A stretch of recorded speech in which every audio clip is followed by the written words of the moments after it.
Hey guys, it's Coach Kathy. Welcome back to my channel. And I think I'm about to break the internet with this recipe. I'm using Victoria's Standard Keto Flour version 2.0. I made it in a previous video. I'll link it down below. But guys, it is the holiday season, if you can't tell by all of my Christmas decorations. And I'm only 16 days post-op from having some plastic surgery. I'm feeling a little under the weather.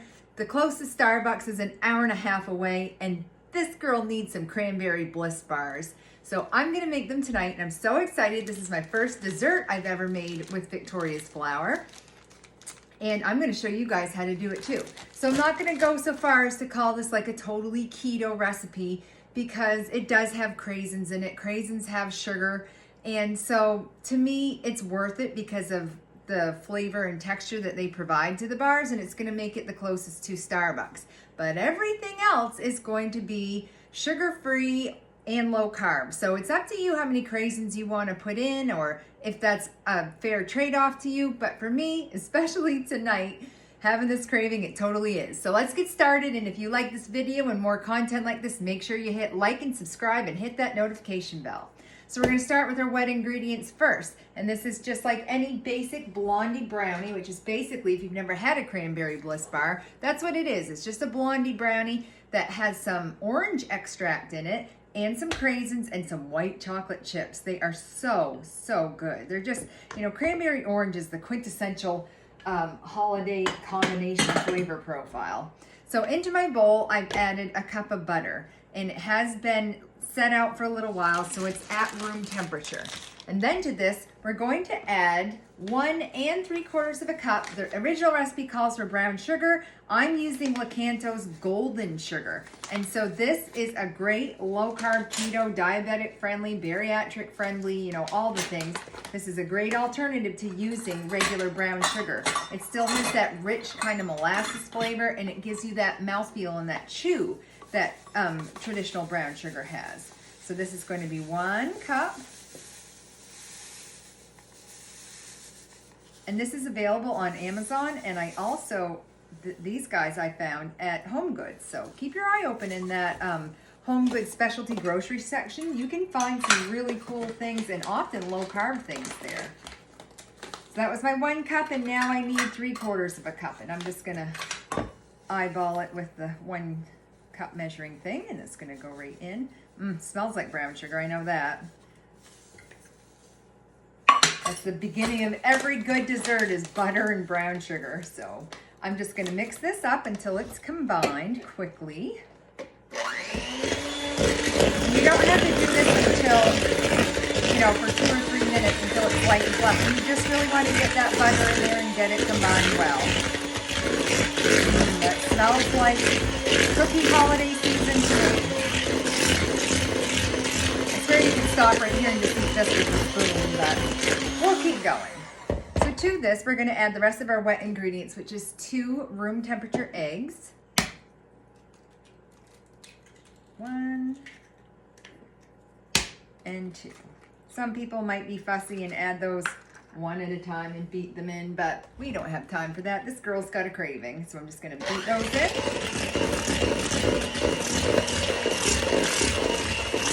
Looking good already. So excited to try this.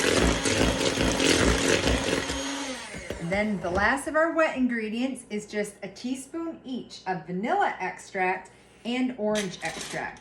Orange extract can be a little hard to find if you're just looking in the grocery store. And I got this kind in particular on Amazon. It's Nelson Massey, and it's orange blossom water. And it is heavenly. It's not like a fake alcohol-y smelling extract. It actually smells like real orange essence, and it's beautiful. And it really, when I've made this the real way with all the sugar and everything, it really imparts a great orange flavor. So, and vanilla, who measures vanilla, and who only uses a teaspoon? It's kind of like garlic. Says if, you know, there's 3 cloves of garlic, I'm probably putting in a cup. And so if it's a teaspoon of vanilla, you're getting at least a tablespoon. This girl likes her vanilla. Ooh, and it smells good. So I'm just going to give that another quick blend. Here we go. Ooh, it smells so good. I wish you could smell this. this is going to be great. I'm so excited. So now it's time for our dry ingredients. I have the keto flour right here. This is the bamboo flour and the almond flour and xanthan gum and egg white powder all mixed together. And she says before you use it, you're supposed to keep shaking the container until right before you use it, just to be sure it's as homogeneous as possible. So this is 2 1/4 cups going in now. And when you're measuring, you don't want to press it down in like you do for your brown sugar. You just want to shake and scrape. So there's 1, shake, scrape, 2, and then 1/4 cup. Some things I eyeball, some things I don't. Especially as expensive as this keto flour is, we're measuring. So there's 2 1/4. Now the original recipe does call for cornstarch. That's quite carby, and I don't find it makes any difference, so I'm skipping that. Add it if you want to, I'm not going to. And then we need a teaspoon of baking powder. You always want to buy your baking powder fresh at the beginning of each holiday season, because if it goes bad, or it can just kind of lose its oomph. It's something that is just cheap enough that don't worry about throwing it out at the end of the year. Maybe just take a little marker and write the date that you first used it on the container so that you know for the future. But I go through it a lot because I do a lot of baking.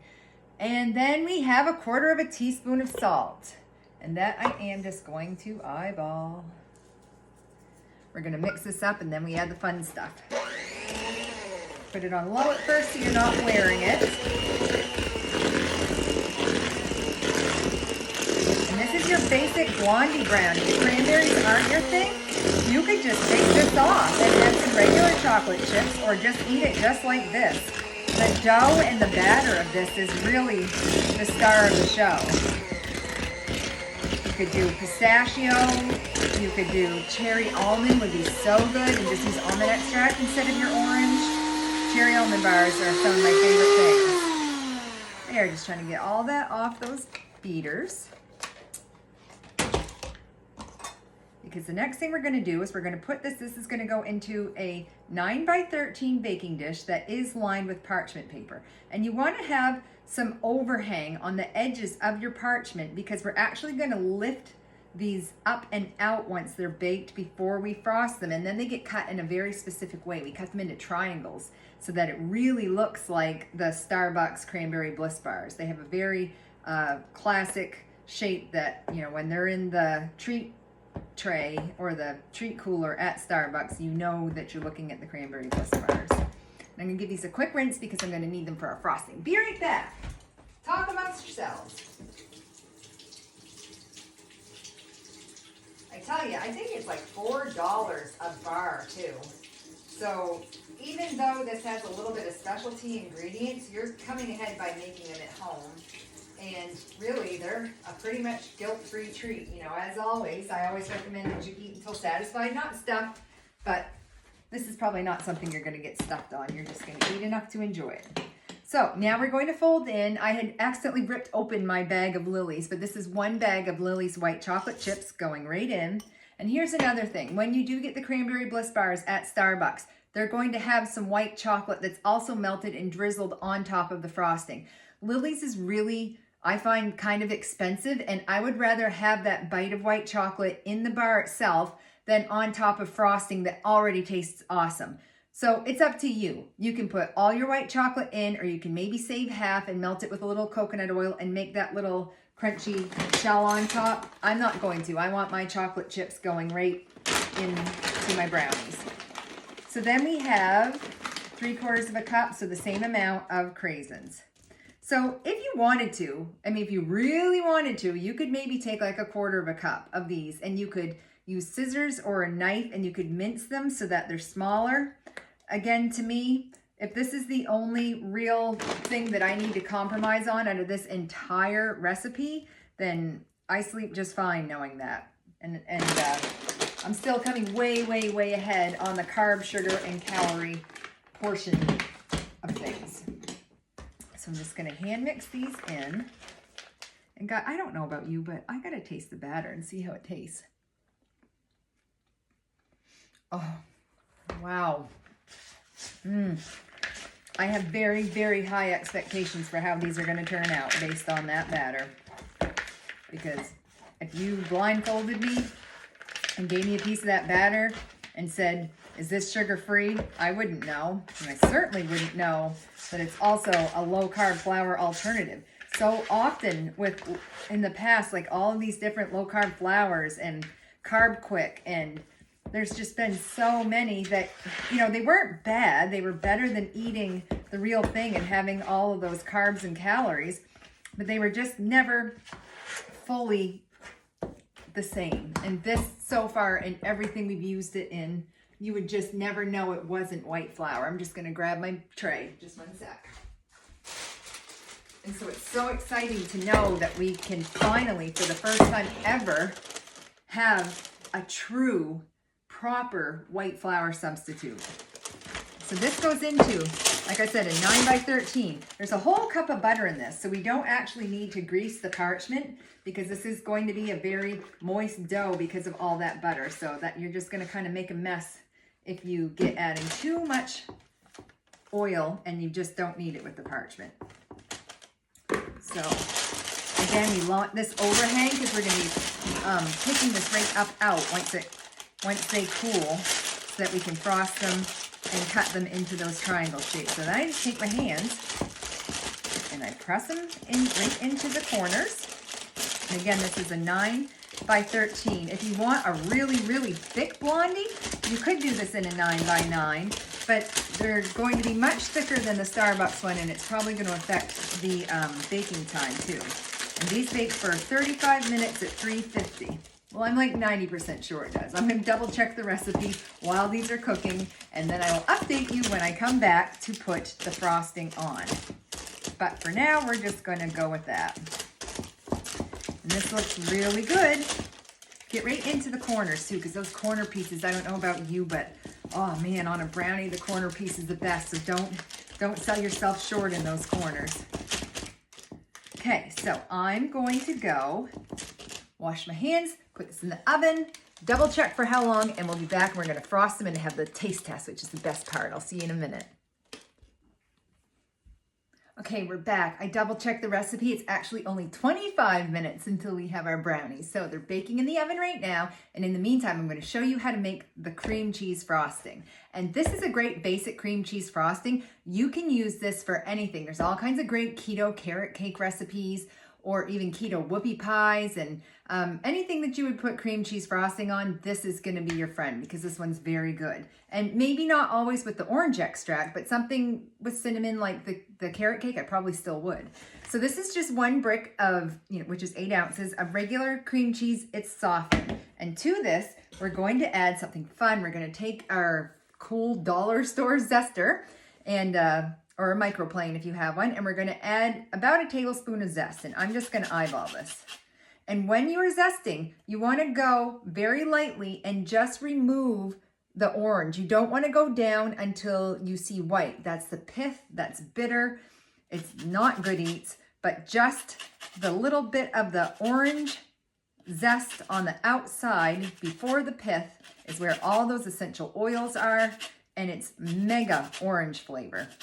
And it is really going to sing in this cream cheese frosting. And it actually also looks pretty too. It kind of makes like a little orange confetti. And 1 tablespoon is probably going to be the whole orange. So, and if you go over, who cares? It tastes awesome. If you don't like it, don't put it in. But to me, you really do need the zest. It's not enough to just use the extract. You're going to want to do both because both are going to be in this. When I'm done doing this, we're going to add a teaspoon of vanilla, and we're going to add a teaspoon of that orange extract, which mine is the orange blossom extract too. So I'm almost done here. This is a big orange, but I'm still using all of it because I've done this before and I know how good this tastes. All right, always check the back, make sure you've got all that off. That's great. Just gonna give my hands a wipe.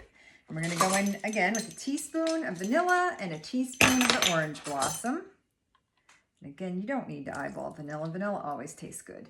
If you want your frosting to stay really white, you can buy clear vanilla. It's available at most baking stores. I think you can probably get it at Walmart. I know Wilton, the brand Wilton makes some. You can definitely get it online.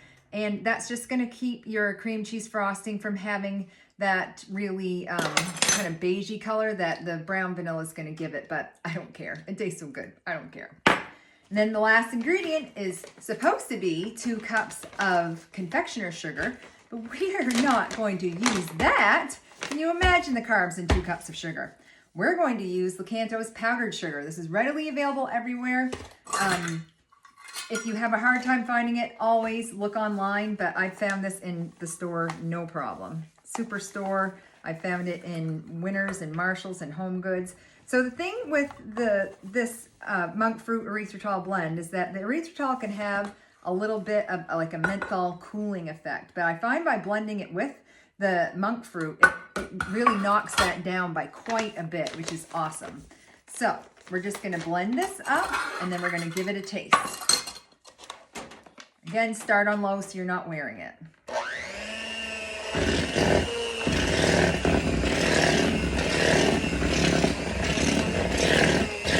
I was surprised to see that there was no butter in this recipe the first time I made it, because a lot of cream cheese frostings do have butter too, which would be like the cream cheese buttercream, but this doesn't. It's just cream cheese. It's very thick. Very, very, very thick. It looks great.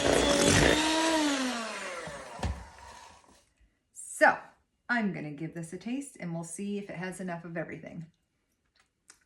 Oh, it's making my squirters go a little bit. I immediately get the orange juice and then I get the orange zest. This is so good. I'm gonna let my brownies keep cooking and then I'm gonna show you how to assemble it really soon. Bye. Hey guys, we're back and I've taken these out of the oven and they've cooled a fair bit. I mean, they're still a little warm to the touch, but not enough that we need to worry about them melting this frosting, and I can't wait any longer. So let's get this going. So we're just gonna take and blob on all this frosting. And also, can you notice how nice and golden brown this is? Like, this has a great color. So I'm really impressed with that bamboo flour, because it is a little on the lighter side and I just didn't know how it would cook up with, you know, the sweetener and the eggs and everything. And I am just so far super, super duper impressed. And I have a feeling, based on after like licking this frosting, the part that's going to not seem completely identical to Starbucks is not going to be the brownie. I'm guessing it's probably going to be the frosting, because again, it does still have some of that menthol cooling effect. It tastes great and it really is an awesome powdered sugar alternative, but it doesn't taste exactly like sugar, like powdered sugar. So I just don't want you to have unrealistic expectations of what using a sugar-free powdered sugar alternative is going to taste like. And look at this, isn't that beautiful? I mean, gob that right on. You do not need to be stingy with this frosting. There's plenty. It makes plenty for this, and you want it. I mean, I'm not gonna say it's the best part, but it's a pretty big part of it. So Starbucks does, as I said, take more white chocolate and they swizzle it on top after they add more craisins. So I'm not gonna add the white chocolate, but I am gonna add some more craisins. So I'm just gonna pop over to the counter here and just grab another, I don't know how many, probably 1/4 cup. You don't have to use any if you don't want to, but it's the holidays. It's okay to be a little extra. And again, because we're saving so much carbs and sugar grams and everything by making everything else except these craisins sugar-free, then I'm okay with a little bit of this. But if you are diabetic or something, you know, that is going to factor in for you. You might want to, again, take a tablespoon or two and just mince them finely and sprinkle them all around that way. Perfect. So now we're ready to cut. So we're going to cut these into thirds. And I'm horrible at doing this, but I'm just going to eyeball. We're going to cut this way. And we're going to cut one more time. And I should have a paper towel to wipe my knife off with. Or at the very least, scrape it on the side of the thing, because that's all frosting. We don't want to waste that.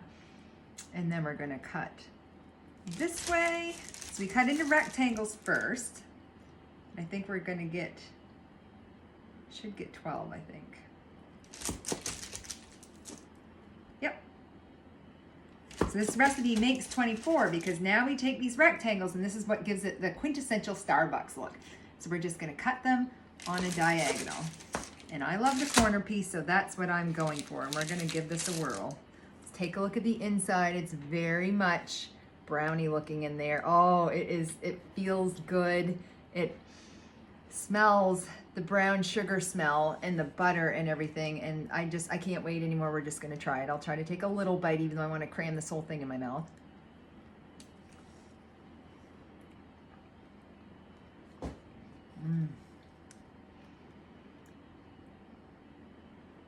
That is really hitting the spot.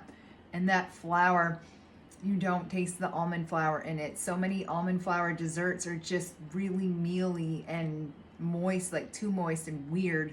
This, it is so good. So hang in there if you're Canadian and you can't get a hold of this bamboo flour yet. But this, and they're still even warm, this is a game changer. I can't believe I have a whole tray of Cranberry Bliss blondies just like Starbucks makes, except for they're completely gluten-free, low carb, very, very, very low carb, and besides the cranberries, completely sugar-free. I'm gonna go have a cup of tea and just enjoy the heck out of this. If you make these, let me know in the comments down below. If there's any other recipes and holiday recipes, I read every comment, guys. So let me know down below if there's something else that you wanna see me make with this new Victoria's Keto Standard 2.0 flour. Thanks, see you later.